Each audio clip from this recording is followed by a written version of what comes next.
She was 22 years old and had nothing left but a canvas sack, a wood plane worn smooth by a dead man's hands, and $40 she'd earned stripping shingles off a barn roof in the rain. No family she could name, no address she could give, no plan beyond the 1 foot she was resolved to place in front of the other. And with 30 of those $40, she bought the salvage rights to an abandoned sawmill at the bottom of Harrow Creek, a rotting wreck that every sensible person in the town of Kellwick, Ontario, had already written off as a hazard and a waste of perfectly good riverbank. But what nobody in Kellwick could see, what they couldn't begin to imagine, watching her from the road above, with their arms folded and their lips pressed thin, was that beneath the mill's collapsed, loading floor lay something that would undo the man who had destroyed her family and give her back everything she was owed.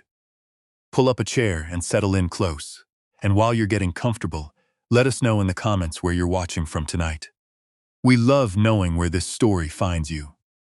Nora Vane was not born to the cold gray skies of northern Ontario, but she had grown up beneath them long enough that they felt like her own. Her mother had died of a fever when Nora was 6, leaving her in the care of her father, a quiet and meticulous man named Patrick Vane, who ran a small carpentry and millwork shop at the edge of Kellwick. The shop smelled of cedar shavings and linseed oil, and Nora had grown up on its floor, sweeping curls of pale wood into piles and listening to the rhythm of her father's planes and chisels, the way another child might listen to music. Patrick Vane was not a man of many words, but he was a man of great patience. He taught his daughter the way some men teach prayers, quietly, repeatedly, with the faith that the knowledge would settle into the body and stay there, long after the lessons themselves were forgotten. He taught her to read the grain of wood before she put a tool to it, to feel the difference between green lumber and seasoned, to hear the complaint a board made when you worked against its nature. He taught her that a joint made right needed no apology, and a joint made wrong couldn't be hidden, only replaced.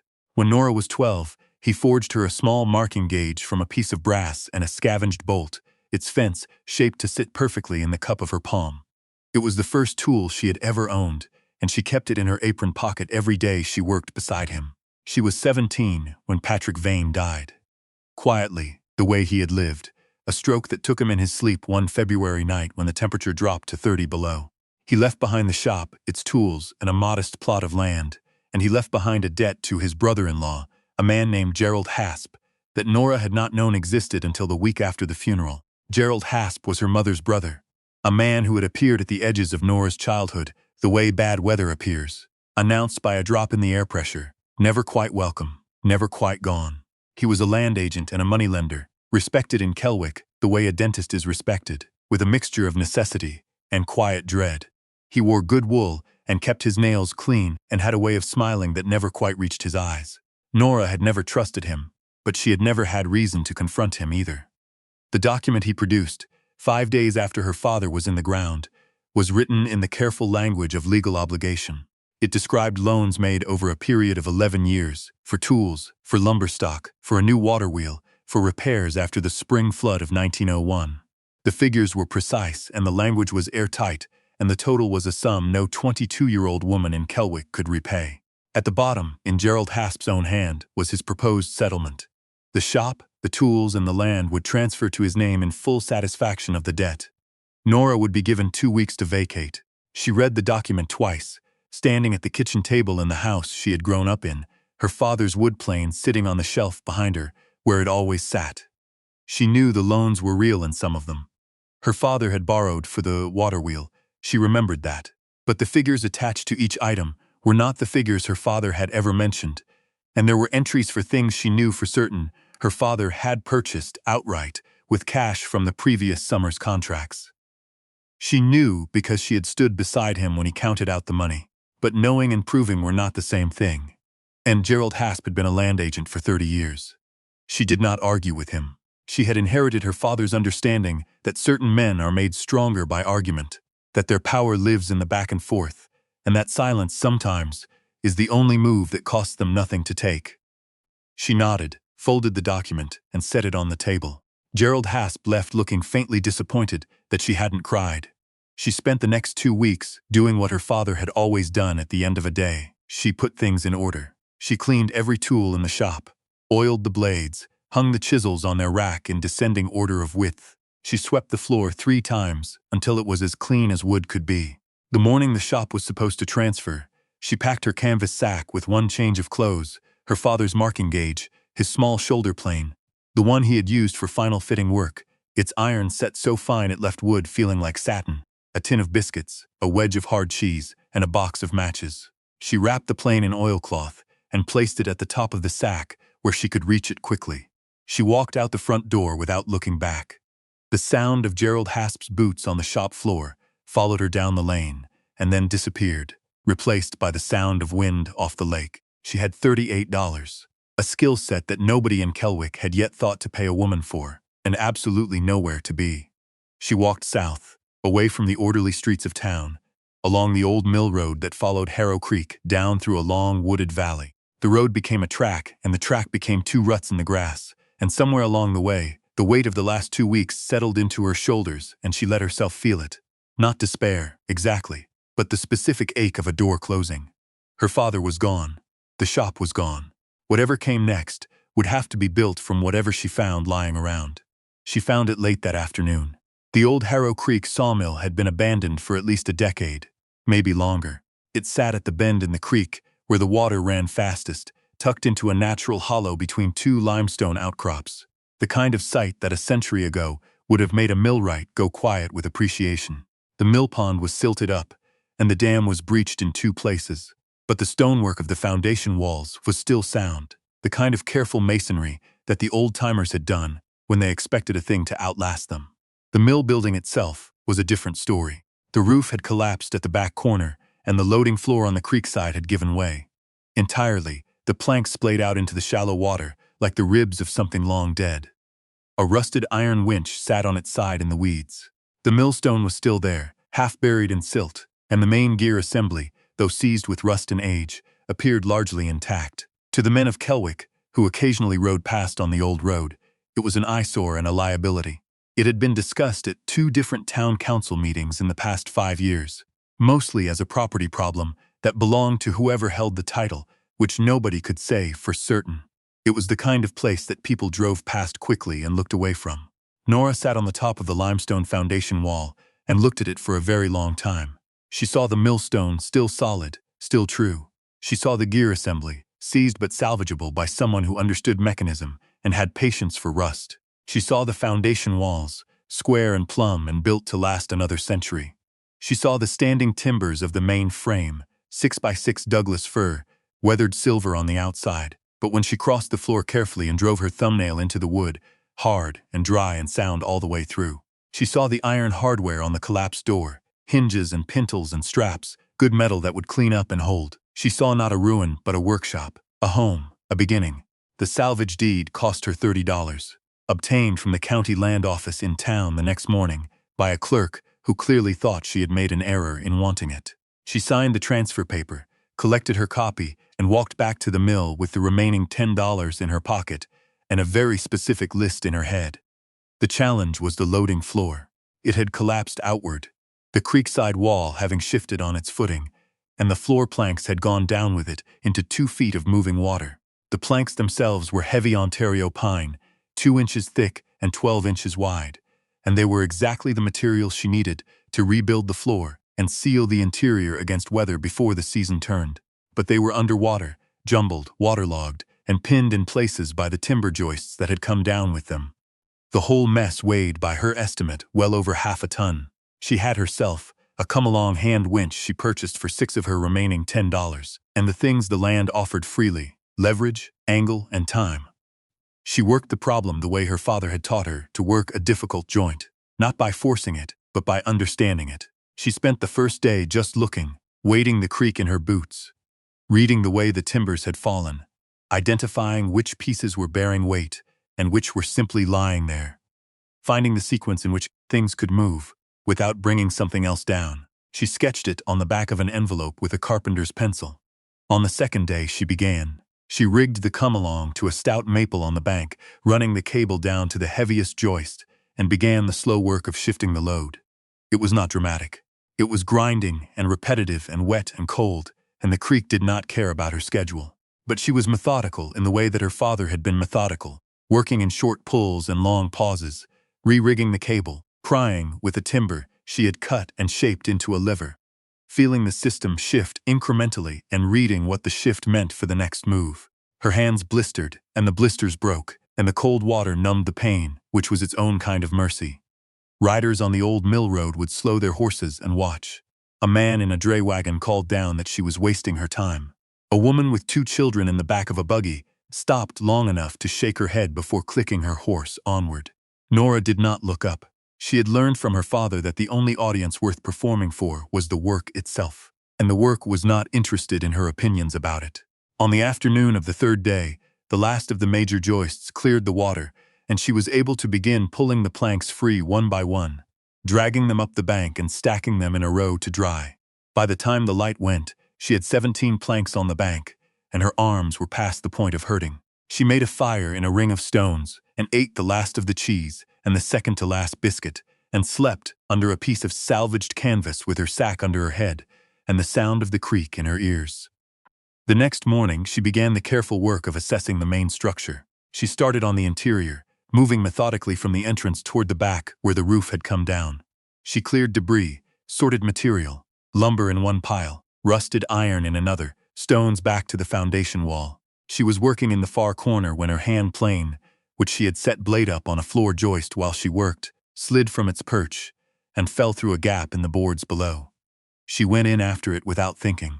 The subfloor space was low but accessible, a crawl space about 18 inches deep, likely built for inspection of the main floor joists. She found the plane in the dust and was backing out when she noticed something. The far corner of the crawl space, beneath what had been the mill operator's counting room, was different. The joists there were spaced more closely, and between them, flush with the top of a header board, was a panel of tongue and groove pine that had been fitted with unusual precision. She ran her fingers along it in the dark. The work was too fine for a mill floor. It was the kind of close-fitting joinery her father had done on cabinet work. She pressed along the edge, working from one side to the other, until she felt a small brass catch, the kind used on dispatch boxes and document cases. She pressed it. The panel opened on a pivot, smooth and well-balanced, the kind of mechanism a careful craftsman builds to last. Nora lay in the crawl space under the old Harrow Creek sawmill with dust in her hair and cold ground against her ribs, and she looked at what was inside the hidden recess. There were 4 oilcloth packages, each tied with wax twine. There was a flat tin tobacco box, and there was a leather document wallet, the kind solicitors used, closed with a brass clasp. She took everything out, one piece at a time, and laid it on the floor above her, in the thin October light that came through the window openings. The oilcloth packages contained surveying instruments, not the rough-and-ready tools of a working surveyor, but precision equipment, a theodolite in a fitted mahogany case, its brass fittings still bright under a film of oil, 2 steel measuring chains, a folding staff rod, and a set of surbucks, their cloth covers protected by sheet of waxed paper, the pages filled with meticulous notations in a fine, educated hand. The name on the inside cover of each book was the same: Clarence Bowen, Dominion Land Surveyor. The date of the most recent entry was September 14, 1903. The tobacco tin held money, Canadian gold coins, sovereigns and half-sovereigns, and a number of American double eagles that had drifted north the way American money always did. Nora counted it twice, $380. She opened the document wall at last. Inside were 4 items: a Dominion land patent, bearing the name of the mill and its associated water rights, issued in 1889 to a man named Josiah Farr. A certificate of survey for the mill property and the 12 acres surrounding it, signed and sealed by Clarence Bowen in October of 1903.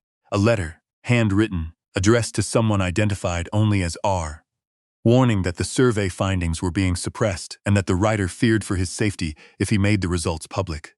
And a folded map, the survey map of the mill property and its boundaries, which showed, clearly and in precise notation, that the mill's associated water rights extended not just to Harrow Creek itself, but to the full upstream reach of the watershed, including the tributary stream that fed the new timber operation on the ridge above town. The timber operation on the ridge above town belonged to Gerald Hasp. Nora sat on the mill floor, with the survey map spread across her knees for a very long time. She was a carpenter's daughter, not a lawyer, and the language of water rights was not her language. But she understood enough. Clarence Bowen had surveyed this property in 1903 and found that Gerald Hasp's timber operation, which depended on the creek's tributary for floating logs, was operating in direct violation of the water rights attached to the Harrow Creek mill. Rights that were legally registered, rights that had been purchased, apparently, by Josiah Farr and never invalidated. Rights that, according to the Dominion land patent now in her hands, transferred with the property. She now held the salvage deed to that property. She also held the survey record that someone had gone to considerable lengths to hide. She thought about Clarence Bowen, the surveyor, whose careful hand had filled those notebooks and who had written a frightened letter warning someone he trusted about what he had found. She thought about what it meant that the letter was here, hidden rather than delivered. She thought about Gerald Hasp's timber contracts and the municipal council members who had quietly become wealthy in the years since his logging operation expanded. She thought about a lot of things, sitting in the cold light of that mill, and when she was done thinking, she carefully rewrapped the survey instruments in their oilcloth and returned them to the recess. She put the tin of money in her sack, along with the document wallet. She closed the hidden panel. Then she went back to work on the floor. She spent the next week doing two things at once. In the daytime, she worked on the mill, using the dried pine planks to rebuild the loading floor section by section. Working from the soundstone foundation outward, she cleaned and freed the seized gears of the main drive assembly, working oil into the joints with a rag, tapping carefully with a mallet, coaxing mechanism back into the possibility of movement. She repaired the main door frame, using timber salvaged from the collapsed roof section, cutting and fitting the joints by hand the way her father had taught her. The marking gauge rode in her apron pocket the whole time, its brass cool against her fingers when she reached for it. Word spread, the way word always spread in a small town, not through announcement but through accumulation. The farmer who cut hay on the field above the hollow saw her smoke in the mornings. A pair of boys fishing the creek came close enough to watch and were surprised enough by what they saw to mention it at home. A woman named Violet Angus, who had known Nora's father and lived on the county road half a mile north, appeared one afternoon with a pot of soup and a flat expression that was somehow warm anyway. She looked at the repaired floor and the cleaned gear assembly and the rebuilt door frame and said that Patrick Vane would have been satisfied with the work, which was, from Violet Angus, an extravagant compliment. Nora thanked her, and the following week repaired the broken sill on Violet's back door, cutting and fitting the replacement timber, while Violet's son stood in the kitchen doorway and offered opinions on the grain direction that were occasionally wrong but never unwelcome. These were small things, but small things, placed carefully, are how a foundation is made. In the evenings, by the light of a lantern, she read. She had purchased, with the last $4 of her original 42 volumes, from the county solicitor's lending shelf, one on Dominion water law and one on the legal history of mill property rights in Ontario. She was not a fast reader in legal text, but she was a patient one, and she had her father's habit of reading the same paragraph twice until she was certain she understood it before moving forward. What she learned confirmed what she had suspected. The water rights attached to the Harrow Creek mill property were prior rights, registered before Gerald Hasp's timber operation had existed. Under Ontario water law at the time, prior rights on a shared watershed were substantially protected.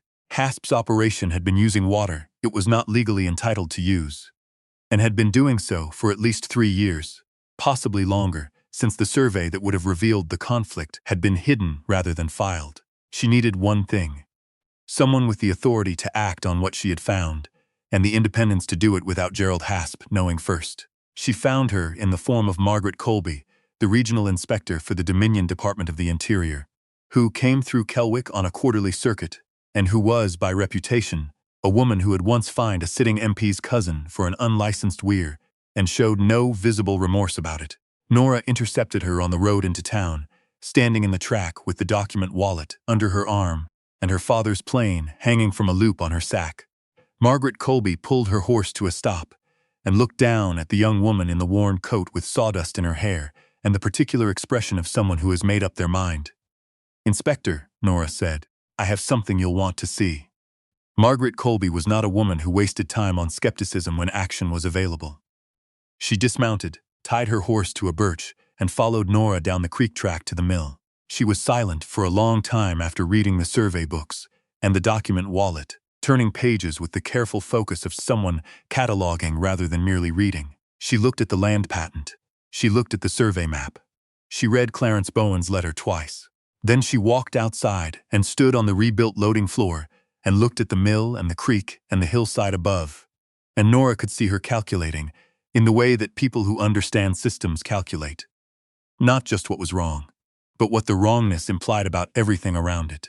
Bowen disappeared in the autumn of 1903. Margaret Colby said, not as a question. I didn't know that, Nora said. Most people don't. He was listed as having relocated to British Columbia. She turned the survey map in her hands. He hadn't. The air between them was very still for a moment. You understand what this property is now worth, Margaret Colby said. I'm beginning to, Nora said. The inspector made her arrangements without fanfare. She wired the department office in Toronto and received authorization within 4 days. She engaged the county sheriff rather than the local constable, knowing Gerald Hasp's relationships in Kellwick's municipal structure, and she brought with her a solicitor from the district office, who had no existing connections to any party in the matter. The confrontation, as Nora heard it later, was held in the offices of Gerald Hasp's land agency on a gray Tuesday morning. He was presented with Clarence Bowen's survey, the land patent, and the letter. He was also presented with a preliminary finding from the department that his timber operations water usage had been in violation of prior water rights for a minimum of 3 years. His face, by the accounts of those present, went through several colors before settling on a grim, collapsed white. He had spent a long time building the particular kind of respectability that depends on no one ever looking too closely, and now someone had looked. Gerald Hasp was charged under the Dominion Water Statutes and faced a civil action for the suppression of the survey findings and the disappearance of Clarence Bowen, though the latter would take another 2 years and a great deal of uncomfortable testimony to fully resolve. His timber contracts were suspended pending review. The town of Kellwick, which had organized a portion of its recent economic hopes around those contracts, was obliged to have some difficult conversations. The territorial courts took rather longer than Nora would have liked, but the outcome, when it came, was thorough. The water rights were confirmed as belonging to the Harrow Creek mill property. The 3 years of unlicensed water usage was assessed as a debt against Hasp's estate, and the settlement figure, calculated by the department's own inspectors, was $1,560. Added to the coin in the tobacco tin, which the court ruled was found property legally belonging to the salvage deed holder, Nora Vane received a certified bank draft for an amount she had to read twice to believe. She was 22 years old and had started with $30 and a hand plane. She used the money first to repair the Mill Pond Dam, proper masonry work done right, with a local stonemason named Henry Adair, who had retired from the trade but came out of it for a job he approved of. The water wheel turned again for the first time in 11 years on a morning in early June, and the sound of it, that low, rhythmic churning, as the paddles caught the current and the gears began to turn and the main shaft began to move, was the best sound Nora had heard since the last morning. She had worked alongside her father in the carpentry shop. She set up the mill floor the way her father had set up the shop. Tools placed where they were needed, not where they were easiest to put. Materials stacked by species and dimension, everything at hand and everything in its place. She had the theodolite and the survey instruments cleaned and properly stored in a cabinet she built herself from a piece of clear maple, fitted with felt-lined drawers and a door that closed with a satisfying click. She displayed them not as relics, but as what they were, the work of a careful man who had done the right thing and paid for it, and who deserved to be remembered as something more than a file notation in a disappeared person's record. People came to the mill the way people had always come to mills, because they needed something done, and she could do it. A farmer with oak fence posts to dimension. A builder needing tongue and groove flooring stock. A church committee wanting new pews cut to match the originals. She did the work cleanly, and quoted honestly, and stood behind what she produced, and the word that spread about her was the best kind. The kind that doesn't need decoration. Violet Angus started stopping in on Tuesday mornings to share a cup of tea and offer her opinions on things, which remained occasionally wrong and consistently welcome. The boy who had watched from the creek in September came around to ask if she needed anyone to stack lumber, and she said yes, and taught him to read the grain the way her father had taught her. Margaret Colby, on her next quarterly circuit, brought her a copy of the final departmental report on the Harrow Creek water rights case, with a note that said simply, "Good work." The kind of note that means a great deal, coming from a person who writes very few of them. Nora Vane kept 2 things on the workbench near the mill's front window. One was the marking gauge her father had made for her, its brass worn bright by a decade of daily use. The other was Clarence Bowen's field notebook, the first one, its cover soft with age, his careful handwriting preserved inside like a voice still speaking. He had done his work honestly and hidden the findings rather than let them be destroyed, trusting that someone would eventually find them and understand what they meant. In a way, he had left her the legacy he had no other way to give. She thought of him every time she ran the gauge along a piece of stock before cutting, that small, precise motion that said, "Here is the line, and the line is true." She had started with $30 and a canvas sack and the knowledge of how to make one thing fit cleanly against another. She had built from those three things a place, and a purpose, and a name that meant something in the county of Kellwick, Ontario. It had been, without any question, the best $30 she had ever spent. We hope this story found you well tonight, wherever you're listening from.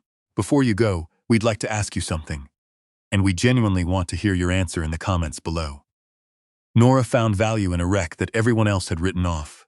She saw the mill not as it was, but as what it could become. Have you ever seen something, or someone, that others overlooked and recognized the worth in it that they missed? Tell us about it. We read everyone.